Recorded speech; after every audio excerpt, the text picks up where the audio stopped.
હે guys, welcome back to my new vlog. હર હર મહાદેવ, જય શ્રી કૃષ્ણ, ગુડ મોર્નિંગ. તો આજે અત્યારમાં અમે ઘર સફાઈ કરવા માટે લાગી ગયા છે. મમ્મી ઘર સફાઈ કરી નાખવાની સાચે 2 દિવસમાં બધું આખું ઘર પતાવી દેવાનું. તો આજે સાંજ સુધી ઘર સફાઈ જ કરવાની છે. તો એક રૂમ સાફ થઈ ગઈ છે. હવે જમવાનો ટાઈમ થઈ ગયો છે. રોટલો મમ્મી બનાવી નાખ્યો છે. આજે રોટલો, અથાણું અને દહીં જમી લઈશું. મમ્મી અને દીદીએ રૂમ સાફ કરી નાખી છે ને હવે કિચન સાફ કરે છે. દીદી અહીંયા માળીએ ચડી છે. એ તું હું વીખશો? મમ્મી બધી મેરેજ ટાઈમની જૂની જૂની વસ્તુઓ ની બધી વીખી જોઉં છું હું છે. સેટ બીજો પ્લાસ્ટિકનો પડ્યો છે.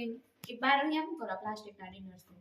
હા મૂકી દો ને, પછી ઉતારવો જોશે ને. તો પણ તું અત્યારે ઉતારી લે અને મુકાઈ જાય ને તો હારવાર. આપણે કેટલી વાર ઘર સાફ કર્યું. હું તને દર વખતે આવી ખુદ આવી નહીં, એમાં બધી વધારાની વસ્તુ છે. ઈ પણ આપણે વીખું જ નથી. પછી વિખ્યા જ કરવું.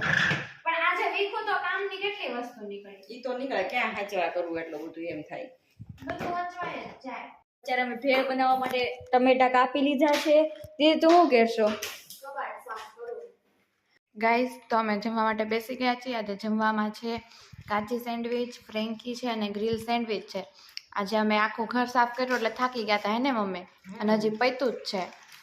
ગાઈઝ, આ સાથે હું મારો આજનો વ્લોગ અહીંયા પૂરો કરું છું. તમને મારો વ્લોગ કેવો લાગ્યો એ મને કમેન્ટમાં જરૂર કહેજો અને મારી ચેનલને લાઇક, શેર અને સબસ્ક્રાઇબ કરી દેજો. તો મળીએ કાલે એક નવા વ્લોગ સાથે. ત્યાં સુધી બધાને મારા જય શ્રી કૃષ્ણ, હર હર Mahadev, good night, bye by.